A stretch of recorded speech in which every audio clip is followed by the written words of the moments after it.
Hi! Maayong gabi, buenas noches, good evening everyone, and welcome back sa akong mini vlog. So, how are you mga madi?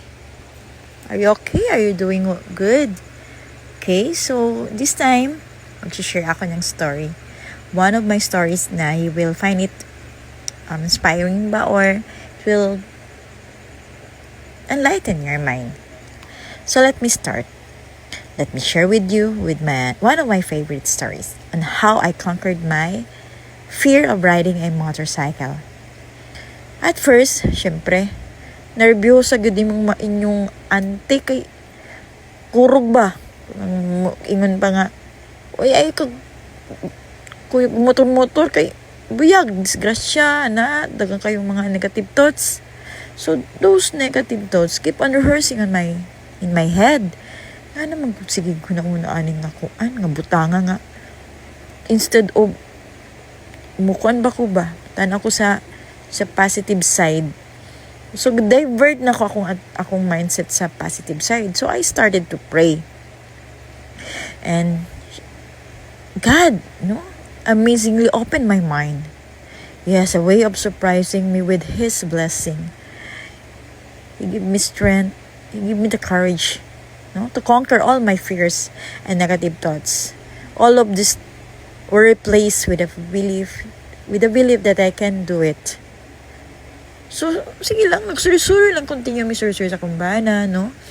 Naging siya, okay, wala may klase, bakasyon, long rides ta. So, kanang mga inana nga kuan, nga butang, 1 or 2 days pa lang, sige na kung ampo ana. Ampo Lord, saan man niya akong fear. Ay, pero wala akong nagpakita sa kumbana nga. Uy, kung nervyosa ka ay ko ba. Anak ko, okay, go, anak lang ko ba. So at the back of my head, ko Lord, tagi lang kong nimog strength. Tagi ko nimog, kuan ba, kanang kakusog nga. Ma-enjoy po na mo niya mo ang travel. So one day, a verse from the Bible, Philippians 4 verses 13, stated that I can do all things through Christ who strengthened me. So, kaning verse na, na-miss ko kung aning verse. From then on, I was able to open up my mind and see the beauty of His creation. So, kung ayaw na sige gunaunag mga dautan, kumbana, let's enjoy. Let's pray before tamo mulakaw, before tamo rides. Let's surrender everything to God.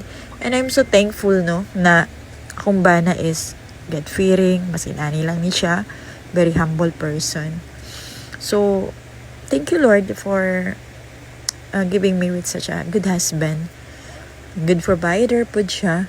Kamot po na siya para sa mo. Oh, as you can see, tanawan ng mga trees na. Diba? Mountains.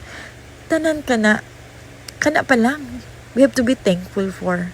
We have to count our blessings na through that, sa pagra-rides na mo, na-appreciate na ako na nice kayo ang iyang creation. Siyang blessing na gihatag niya sa ako, gipa-experience niya ang sunset, ang good weather, ang clouds, everything, na really lang kayo ma-experience sa mga tao, ang uban.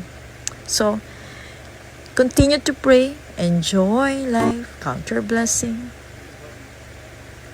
and be humble. Good night.